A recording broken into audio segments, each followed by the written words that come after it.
बिस्मिल्लाहिर्रहमानिर्रहीम। अस्सलाम वालेकुम नाज़रीन, आप यूट्यूब चैनल देख रहे हैं। मैं इमरान खान हूँ। पहली खबर तो मैं आपको सुनाता हूँ कि घर के बर्तन बेचना शुरू कर दिए इन लोगों ने, बेड़ा गर्क करके इकॉनमी का। और अब सूरत हाल ये है कि द ट्रिब्यून के अंदर ये खबर छपी है, पाकिस्तान का अखबार है, कि फर्स्ट वुमेन बैंक लिमिटेड इसको बेच दिया गया है यूएई की एक एंटिटी को, और ये बेचा गया है $16.4 मिलियन का। ऐसे तो पाकिस्तान में कोई एक कमर्शियल कॉर्नर का प्लॉट होना तो वो इतने का बिक जाता है, यानी ये 4 अरब रुपया टोटल बनता है। तो पाकिस्तान में इस्लामाबाद में या किसी कराची की आप प्राइम लोकेशन पे चले जाए ना, तो प्लॉट इस मालियत के होते हैं, लेकिन इतनी मालियत के अंदर पूरा एक बैंक ही बेच दिया। अब ये कैसे बेचा, कौन सा सौदा किया, इसके ऊपर सारे बड़े खुश हो रहे थे। आर्मी चीफ भी थे गालिबन, वहाँ शहबाज शरीफ साहब भी थे। तो ये तो ऐसा लगता है कि ओब्लाइज कर दिया, यानी बैंक ही बेच दिया इतना सस्ता।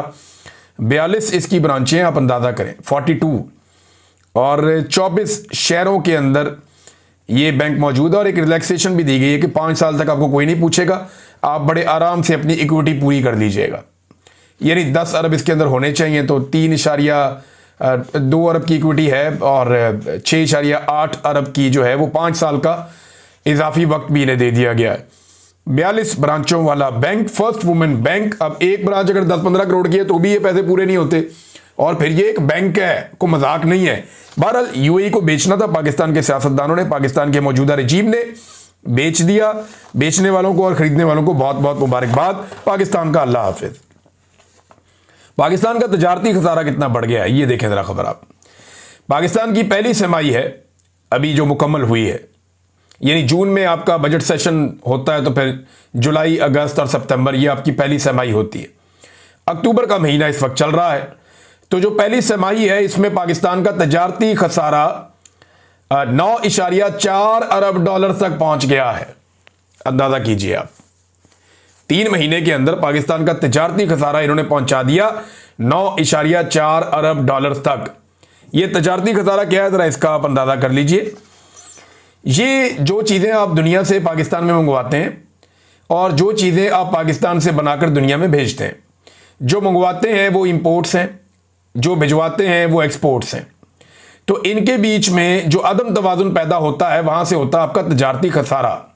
पाकिस्तान के पास पैसा है नहीं, और तजारती खसारा कम दिखाने के लिए झूठे आदादो शुमार ये अक्सर देते रहते हैं। लेकिन पहली एक छमाही के अंदर जो पाकिस्तान का तजारती खसारा है वो 9.4 अरब डॉलर तक पहुंच गया। अब जितने भी साइंसदान लगे हुए हैं मईशत को ठीक करने के लिए, जिन्होंने बड़े बड़े बुलंदोबांग दावे किए थे, जिन्होंने SIFC बनाई थी, वो जरा अब बताएं कौम को कि आपने क्या बेड़ा गर्क किया पाकिस्तान की इकॉनमी का। और अभी ये सिलसिला जारी है। ख्वाजा आसिफ साहब ने बताया कि शहबाज शरीफ साहब, फील्ड मार्शल, अस्करी क़यादत और बाकी लोग, कुछ CM वगैरह भी थे मुख्तलिफ सूबों के, ये इजलास में थे। उन्होंने, ख्वाजा आसिफ ने दावा किया कि सानह मुरीदके को वहाँ पे सराहा गया जो मुरीदके के अंदर हुआ, बल्कि ये कहा गया कि पंजाब हुकूमत की तकलीद करनी चाहिए, सारों को NG टोन के रखो। और साथ में ये कहा गया कि सॉफ्ट स्टेट का जो इमेज है उसे ख़त्म करके हार्ड स्टेट की शनाख्त बनानी होगी पाकिस्तान की, ताकि अवाम को पता चल जाए कि अब किसी की खैर नहीं है। अंदाज़ा करें आप। और मैं आपको एक बात क्लियर कर देता हूँ, जो बज़ाहिर दिखाई दे रहा है वो ये है कि पाकिस्तानियों को तहरीक लब्बैक के खिलाफ खौफनाक ऑपरेशन करके एक पैगाम दे दिया गया है, और ये बता दिया गया है कि अगर किसी ने मुखालफत की या मुज़ाहमत की इसराइल और पाकिस्तान के रिलेशंस पे या पाकिस्तान की बदलती हुई पॉलिसी पर, तो उसके खिलाफ वो किया जाएगा जो यहां पे मुरीदके में किया गया। ये एक एग्जाम्पल सेट की गई है रियासत की जानिब से। एक और चीज मैं देख रहा था, तहरीक लब्बैक सारी की सारी गायब हो गई। ये पाकिस्तान तहरीक इंसाफ को ताने देते रहे 3.5 साल तक। मैं को ताना नहीं दे रहा, लेकिन मैं ये बता रहा हूं कि देखें अल्लाह रब्बुल इज़्ज़त का निज़ाम, कि तहरीक इंसाफ को शाबाश यहां मिलनी चाहिए कि 3.5 साल से ज्यादा हो गए उन्होंने बहुत मार खाई, बहुत मार खाई। 3.25 साल होने वाले हैं, तबाही फेर दी उनकी उन्होंने। लेकिन आज भी तहरीक इंसाफ रेजिस्ट कर रही है, मुकाबला कर रही है, मुजामत कर रही है। जबकि तहरीक लब्बैक को 1 हफ्ता हुआ भी सिर्फ इस लड़ाई में उतरे हुए। 1 हफ्ता पहले उनके ऊपर क्रैकडाउन हुआ, और तब से लेकर अब तक अब कोई बंदा नहीं मिलता जिससे आप बात करें। मैं सारा दिन कोशिश करता रहा हूं कि तहरीक लब्बैक के कोई जिम्मेदारान मेरे मत्थे लगे, मैं उनसे पूछूं कि जनाब बताएं सूरत हाल क्या है। और कोई तो कुछ बताए ना, कोई नजर ही नहीं आता, ना सोशल मीडिया पे ना मीडिया पे। जिनके नंबर थे वो भी सारे गायब हैं, जिन लोगों से रब्ता करो वो कहते हैं जी कोई राब्ते में नहीं। सहाफियों से कहा, उन्होंने कहा जी सभी गायब हैं, सारे के सारे अंडरग्राउंड हो गए। तो तहरीक इंसाफ ने अपनी पसली साबित की है वक्त के साथ साथ, जिनको हमेशा ताने दिए जाते थे। अब नाजरीन, शहबाज शरीफ साहब ने ना इस मौके पे एक बड़ी अजीबोगरीब बात की। अब बड़ा गुस्सा आएगा कई लोगों को जब मैं ये बात करूंगा, लेकिन मुझे ये बात करनी है। वजह यह है कि मैं ये बात नहीं करूंगा ना तो ज्यादती हो जाएगी। शहबाज शरीफ ने कहा कि मुझ समेत पूरी कौम आर्मी चीफ को खराज तहसीन पेश करती है। शहबाज शरीफ साहब, आप कौम के बिहाफ पे बात नहीं कर सकते। वजह यह है कि कौम ने आपको मुस्तरद किया है। आप आसिम मुनीर साहब के बिहाफ पे बात कर सकते हैं क्योंकि उन्होंने आपको मुंतखब किया है। कौम ने आपको मुस्तरद किया, आपको वोट नहीं डाले, लिहाजा आप कौम के बिहाफ पे कोई बात ना करें कि मैं कौम के हवाले से ये बात कर रहा हूं। कौम किस बात पे खराज तहसीन पेश कर रही है, जरा चंद चीजें मैं आपके सामने रख देता हूं। क्या कौम 9 मई पर खराज तहसीन पेश कर रही है या 26 नवंबर पर? साने मुरीदके पे खराज तहसीन पेश कर रही है या 8 फरवरी 2024 के इलेक्शन चोरी करने पर? जबरी गुमशुदगियों पर खराज तहसीन पेश कर रही है या मईशत की मुकम्मल तबाही पर? जुल्म, जबर और फस्तायत पर खराज तहसीन पेश कर रही है या दहशत गर्दी में बेपनाह और खौफनाक इजाफे पर? गुर्बत और महंगाई में बेपनाह इजाफे पर या इद्दत जैसे घटिया केसों के ऊपर कौम खराज तहसीन पेश कर रही है? या फिर इसराइल के बारे में जो हमने पॉलिसी बदली है उस पर खराज तहसीन पेश कर रही है? पाकिस्तानियों के मुल्क छोड़कर जाने पर 30 लाख आदमी पाकिस्तान छोड़कर चला गया, या फिर सरमाया पाकिस्तान से लगातार बैरून मुल्क जाने पर खराज तहसीन पेश कर रही है? गंदम के स्कैंडल पर या चीनी के स्कैंडल पर या बढ़ते हुए ड्रोन हमलों पर और रोज गिरती हुई लाशों पर? किस चीज पर पाकिस्तान की कौम खराज तहसीन पेश कर रही है? शहबाज शरीफ साहब, पाकिस्तान के कई इलाकों को नो गो एरिया बना दिया गया है। 30 लाख पाकिस्तानियों ने मुल्क छोड़ दिया है। खित्ते में सबसे कम हमारी इनकम होती चली जा रही है। गुर्बत, पाकिस्तान आधा जो मुल्क है वो गुर्बत की लकीर के नीचे जा रहा है और दुनिया के बदतरीन पासपोर्ट की फहरिस्त में हम शामिल हो गए हैं। पाकिस्तान का एक मकबूल तरीन लीडर जो साबिक वजीर आजम है उसको जेल में डालने पर कौम खराज तहसीन पेश कर रही है, या फिर अफगानिस्तान जैसे हमसाये से भी ताल्लुकात बिगाड़ने पर खराज तहसीन पेश कर रही है। अभी मैं एक खबर देख रहा था, जर्नलिस्ट ने उन्होंने क्लेम किया कि अफगानिस्तान ने भी पाकिस्तान के साथ खेलने से इनकार कर दिया। अंदाजा करें, पहले इंडिया नहीं खेलता था, अफगानिस्तान भी नहीं खेलता। यह पाकिस्तान की डिप्लोमेसी चल रही है, यह पाकिस्तान के हालात हैं। भाई, आप क्रिकेट के लिए पहले इंडिया की मिन्नतें करते थे, अब आप अफगानिस्तान की जाके मिन्नतें करें कि आओ जनाब हमने आपके साथ क्रिकेट खेलनी। और ये वो अफगानी हैं जिन्होंने पाकिस्तान के अंदर क्रिकेट खेल खेल कर सीखी है। ये पेशावर में खेलते रहे हमारे लड़कों के साथ, यही पाकिस्तान में इन्होंने क्रिकेट सीखी, यही ट्रेनिंग की, यही पल के बड़े हुए और अब क्रिकेट टीम बन गई। अब हम उस टीम के साथ भी नहीं खेल सकते। वजह क्या है? हमने अफगानिस्तान के साथ भी अपने ताल्लुकात बिगाड़ दिए।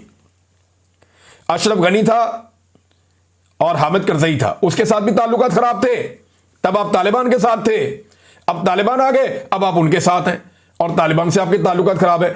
आपने कसम खाई हुई है कि आपने हमेशा अफगानिस्तान में वो पॉलिसी रखनी है जो पाकिस्तान को लगातार नुकसान पहुंचाए और आपने हमेशा अफगानिस्तान को अपना एक दुश्मन बना के रखना है। लगता तो ऐसी है, शायद इसी में हमारी एस्टेब्लिशमेंट की दिहाड़ियां लगती हैं या इसी में हमारी एस्टेब्लिशमेंट की बका है कि यहां पे बदअमनी रहे और जितनी बदअमनी रहेगी उतना ही शायद ये पैसा बनाते रहेंगे। शहबाज शरीफ साहब की तारीफें नाज़रीन अब आलमी सतह पे हो रही है।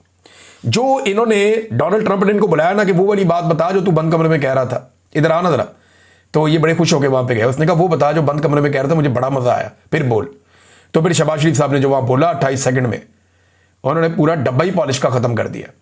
अब जॉर्ज गैलोवे वो कह रहे हैं जी कि ये बरतानिया के एक सहाफ़ी भी हैं, राइटर हैं और ब्रॉडकास्टर हैं और एक पॉलिटिशियन है, एक पॉलिटिकल पार्टी भी है इनकी। तो उन्होंने कमाल तारीफ कर दी शहबाज शरीफ की। शू शाइन बॉय, शू शाइन बॉय, ये उन्होंने बताया जनाब कि डोनाल्ड ट्रंप के जूते पॉलिश कर रहा था। बराह रास्त देखा गया पूरी दुनिया में। अजीम मुल्क है पाकिस्तान, अजीम लोग हैं, मगर बड़ी शर्मिंदगी की बात है उनके लिए। अब बैरून मुल्क से पाकिस्तान को ताने आ रहे हैं, ना सिर्फ इंडिया से, बरतानिया से, यूरोप से। हम ओवरसीज पाकिस्तानी जहां जहां दुनिया में रहते हैं उनके बेचारों के सर शर्म से झुक गए कि यार ये आदमी कितनी बेइज्जती करवा रहा है। भाई, तारीफ करनी थी ट्रंप की तो कोई तरीके से कर लेते ना, डेकोरम के साथ कर लेते। यानी ये कौन सी तारीफ थी जो हमने कभी बाजी में सुनी नहीं। ऐसे खुदा बना के दिखा दिया और अजीब तरीके की तारीफ कर दी। वो डोनाल्ड ट्रंप को खुद भी समझ नहीं आ रही थी क्या, और बल्कि मेरे ख्याल में वो इस बात को एंजॉय कर रहा था कि मैं दुनिया को दिखाऊं कि इनकी ये औकात है। और ये बंद कमरों में मेरे साथ ये करते। वो इंडोनेशिया वाला जो है वो वहां पे इंडोनेशिया का जो सरबराह आया हुआ था वो डोनाल्ड ट्रंप से बातें कर रहे थे, बच्चों से मिलने के लिए बेताब था कि जनाब मैं आपके बच्चों से मिलना चाहता हूं। और मैं मुलाकात करना चाहता हूं किसी जगह पे, मैं प्रॉब्लम, ये अंदाजे लगाए इनके। और अब पाकिस्तान और इंडोनेशिया वो ममालिक हैं जो अपनी फौज देने का वादा कर चुके हैं, शायद आज़रबाईजान भी और कुछ और लोग भी देना चाहते हैं कि जनाब हम अपनी फौज देते हैं, ले जाए इनको गजा में। डोनाल्ड ट्रंप ने उसके ऊपर क्या कहा ये मैं आपको बताता हूं, लेकिन पहले जो ड्रॉप साइट ने खबर दी है, अब उसके ऊपर या तो पाकिस्तान की गवर्नमेंट जाके केस करे अमेरिका में, लेकिन उन्होंने खबर बड़ी खौफनाक दी। उन्होंने कहा जी सरकारी और इंटेलिजेंस जराये से सानिया मुरीद से मुतालिक उन्होंने हौलनाक तफसीलात बताई। एक सरकारी अफसर के मुताबिक हम मकतूलीन की लाशें इस शर्त पर बुरसा के हवाले कर रहे हैं कि जनाजे में 30 से ज्यादा अफराद शरीक नहीं होंगे, यानी उन्हें खामोशी से दफनाया जाएगा। एक और अफसर ने बताया कि लाशों की तादाद इतनी ज्यादा थी कि उन्हें कूड़े वाले ट्रक में कूड़े की तरह फेंक कर ले जाया गया। एक इंटेलिजेंस अफसर के मुताबिक एक अफसर ने तहरीक से राब्ता करके उन्हें अमरीकी सफारत खाने जाकर एहतजाज पर उकसाया, जबकि मंसूबा पहले से यह था कि रस्ते में ही बदतरीन अंदाज में कत्लेआम किया जाए ताकि आइंदा कोई आवाज ना उठाए। यह तर्जुमा जो है ये किया आपके लिए अदील हबीब साहब ने, ये भी जर्नलिस्ट हैं, siyaasat.pk इनका है, तो मैं वहां से आपको पढ़ के सुना रहा हूं आसानी के लिए। उन्होंने कहा जी कि इनको पहले तैयार किया गया कि जाएं जाके आप एहतजाज करें, और मंसूबा यह था कि रस्ते में ही बदतरीन अंदाज में कत्लेआम किया जाएगा ताकि आइंदा कोई भी आवाज ना उठाए। एक और सोर्स ने उन्हें बताया कि साद रिजवी इब्तदा में हिचकिचाहट का शिकार था, मगर जब एक ताकतवर फौजी शख्सियत ने मुकम्मल सिक्योरिटी की यकीन दहानी कराई तो लब्बैक ने रैली निकालने का ऐलान और फैसला किया। ये जनाब रेहान ग्राम, मुर्तजा हुसैन और वकास अहमद, ये जनाब इनकी जानिब से खबर आई हुई है, ड्रॉप साइट के अंदर छपी हुई है। अदील हबीब साहब ने ये ट्रांसलेट किया, मैंने आपको पढ़ के सुना दिया। अब इसकी जो तौसी इसके एक हिस्से की है वो अबसार आलम साहब ने की थी।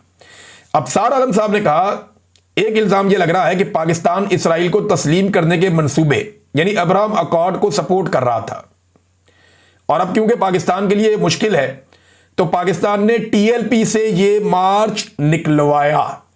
ये अफसार आलम कह रहे हैं कि बाकायदा रियासती इदारों ने और मुझे टीएलपी के लोगों ने यह कहा कि हमें ट्रैप किया गया, हमें यहां तक पहुंचाया गया, हम पीछे हटना चाहते हैं, वापस जाना चाहते हैं, वापस नहीं जाने दे रहे, हमें अब इस्लामाबाद की तरफ यहां तक धकेल कर लाए, पीछे के रास्ते बंद हैं और हमें आगे हम कोशिश करते हैं तो हम जा सकते हैं। मुझे टीएलपी के लोगों ने कहा, मैं अल्फा आपको बता रहा हूं, मेरे पास रिकॉर्डिंग है, मैंने एक किस्सा सुनाया भी था आपको।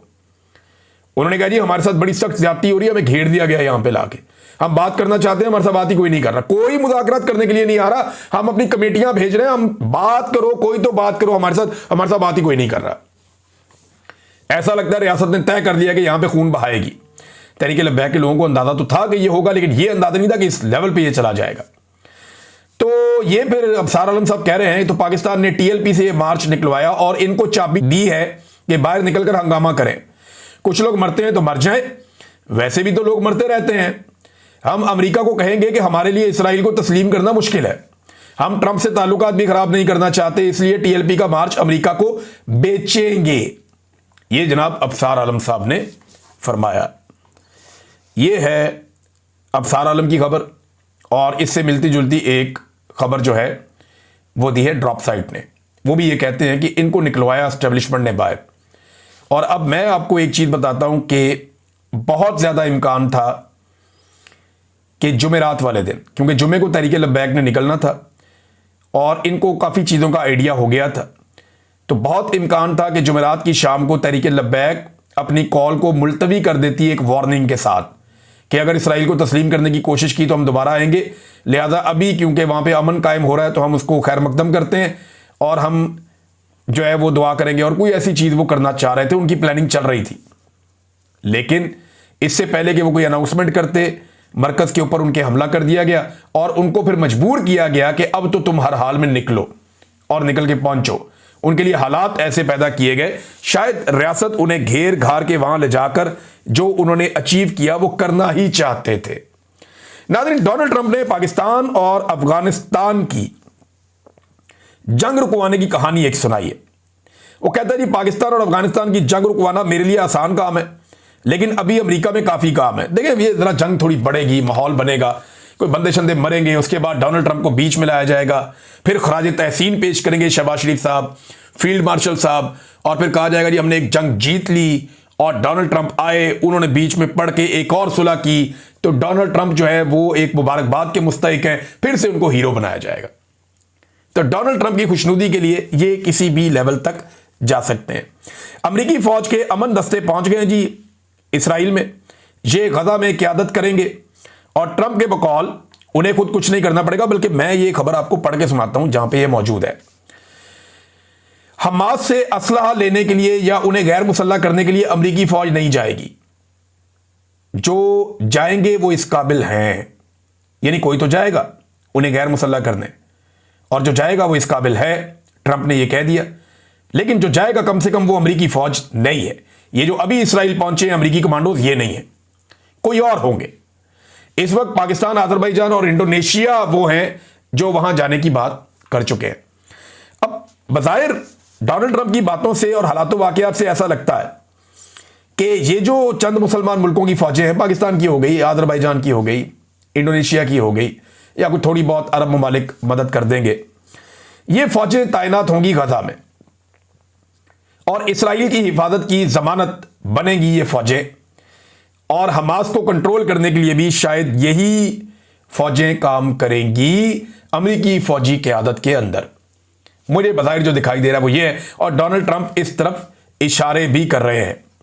नाज़रीन, तहरीक लब्बैक के बारे में एक चीज़ मैं आपको और बताऊं, यकतरफा कार्रवाई और बयानियां चलाया जा रहा है, यानी जो हुकूमत चाहती है वो बयानियां चला देती है। कभी कोई आके कह देता है जी हम उनसे मुज़ाकरात कर रहे थे, उन्होंने तो फ़लस्तीन की बात ही नहीं की, उन्होंने तो इसराइल को तस्लीम ना करने की बात ही नहीं की। कभी आगे कोई ये कह देता है, कभी आगे ये कह देता है वो तो जी अपने पैसे वापस मांग रहे थे, कभी आगे कोई ये कह देता है जी उनके पास से 10 करोड़ 20 करोड़ बरामद हो गए, कभी आकर कोई ये, यार 70 करोड़ का तो आप एमएनए खरीदते हैं, 70 करोड़ का आप एमएनए खरीदते हैं, ये एमएनए ने अपने मुंह से बताया हुआ है। तो अगर 10-20 करोड़ रुपया साद रिजवी के गले में से निकल आया तो इसमें क्या है, यानी ये इतने पैसे तो छिलका है उन लोगों के सामने जो बॉर्डर पे स्मगलिंग करवाते हैं। जरा चेक कर दें कि चमन में जो स्मगलिंग होती है उसमें से कितना पैसा वसूला जाता है, या चेक कर लें आप जाके, ईरान से जो तेल आता है उसमें कितना हिस्सा कौन कमाता है, मादनियात में कितनी दिहाड़ी लगती है, वो चेक कर लें। पीनट भी नहीं है ये उसके सामने, कख नहीं है, कुछ भी नहीं है। ये गले में से 10-12 करोड़ 15 करोड़ चलो 25 करोड़ भी निकल आया, ये क्या रकम हुई? इतने में तो एक एमएनए नहीं मिलता, इतने में तो एक एमपीए नहीं मिलता, और यहां पे तो 50-50 एमएनए और एमपीए जो है उनकी बोलियां लगाई गई हैं। तो ये अब इस पैसे को लेकर जनाब वो बनाया जा रहा है और बयानियां बनाया जा रहा है। तहरीक लब्बैक भी गायब है, उसका सोशल मीडिया भी गायब है, उसके सारे फॉलोअर भी गायब है। तहरीक इंसाफ तगड़ी निकली, वैसे ये बात अब सबको माननी पड़ेगी, उन्होंने बदतरीन मार खा के भी हार नहीं मानी, ये तहरीक इंसाफ की खूबी है। नाज़रीन, एक दिन पहले खबर आई थी और आपको मैंने बताई भी थी, आपने पढ़ी भी होगी, कि स्पिन बोल्डक ये इलाका है बलूचिस्तान में, कोयटा के सामने एक चमन का एक बॉर्डर है, चमन का, पाकिस्तान में चमन का इलाका है, ये बॉर्डर चमन का है, और यहां पे एक दरवाजा भी है। इससे उस तरफ का जो इलाका है वो स्पिन बोल्डक का एरिया है, वहां पे एक बहुत बड़ी मंडी है, मैं उस एरिया में गया हुआ हूं।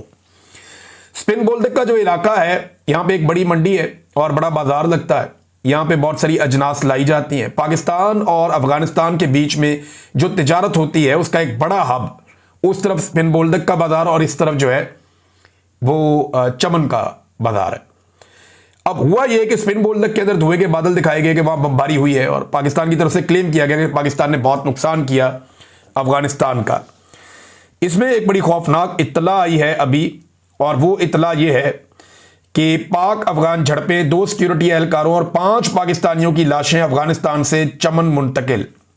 हलाल अमर ने लाशें वापस मुंतकिल की। अफगानिस्तान के इलाके स्पिन बोल्डक में बड़ी तादाद में पाकिस्तानी मजदूर काम करते हैं। 4 पाकिस्तानी मजदूर गोलाबारी की जद में आए। अफगानिस्तान में 10 से ज्यादा पाकिस्तानी मजदूर गोलाबारी में मारे गए हैं, मजदूरों की मकामी तंजीम ने दावा किया है, और ये उर्दू न्यूज की रिपोर्ट है। देखिए, ये दोनों तरफ जो लोग हैं ना, ये एक दूसरे के साथ फ्रीक्वेंट ट्रेवल करते हैं। ये बॉर्डर बंद होने के बावजूद बहुत सारी पासिंग्स हैं, ये आते जाते रहते हैं, इनका गुजारा नहीं है। बेशुमार पाकिस्तानी यहां से जाके वहां काम करते हैं और वो वहां से आके यहां काम करते हैं, और मैं वो कुछ जानता हूं जो मैं बताऊंगा तो पूरा सिस्टम मिल जाएगा। तो जब यहां पे बमबारी या लड़ाई की जाएगी तो यहां के सारे लोग खिलाफ हो जाएंगे। पाकिस्तान को यह बात अंडरस्टैंड करनी पड़ेगी, जो लोग मकामी डायनामिक्स को समझते हैं, जिनको पता है, वो ये जानते हैं कि ताकत के जरिए से इस खित्ते के मसाइल का हल नहीं निकाला जा सकता। आपको अफगानिस्तान को एंगेज करना पड़ेगा, और आपको अफगानिस्तान को एंगेज करना ही चाहिए। नाज़रीन, मैं आखिरी खबर आप तक पहुंचा दूं और वो ये है कि इमरान खान साहब ने सलमान अकरम राजा साहब की तारीफ की है। देखिए, कुछ बेवकूफ़ लोग हैं, वो तनाज़ात खड़े करते रहते हैं। सलमान अकरम राजा साहब का प्रॉब्लम पता क्या है? वो एक कोई रवायती लॉबिंग वाला सियासतदान नहीं है।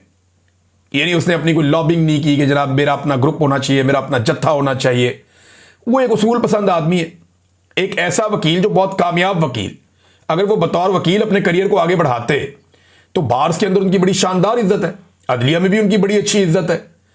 तो वो किसी भी सियासतदान से ज्यादा बेहतर और लेविश जिंदगी सलमान अकरम राजा साहब गुजार सकते थे। लेकिन वो इक्तदार में नहीं, जेरे अताब आने वाली एक पॉलिटिकल पार्टी के साथ खड़े हुए और वहां पे अहम जिम्मेदारी भी उन्होंने ली। और वो कोशिश करते रहे कि इंसानी हकूक के लिए, कुछ जमहूरियत के लिए, कुछ मैंडेट के लिए वो जो भी किया, जितना किया काफी किया और बड़ी कोशिश की सलमान अकरम राजा ने। अब तनकीद होती है, मुखालफत होती है इसलिए कि उनकी कोई लॉबिंग वॉबिंग उनको आती नहीं है, वो करते नहीं। वो रवायती नौयत के जो सियासतदान होते हैं नॉर्मली, वो वैसे नहीं है। लेकिन सलमान अकरम राजा की एक कंट्रीब्यूशन है, उन्होंने बड़ी एक जबरदस्त आवाज बुलंद की है पाकिस्तान में और मुश्किल वक्त में इमरान खान का साथ दिया। अब तक इतना ही, अपना ख्याल रखिएगा, अपने चैनल का भी। अल्लाह हाफिज़।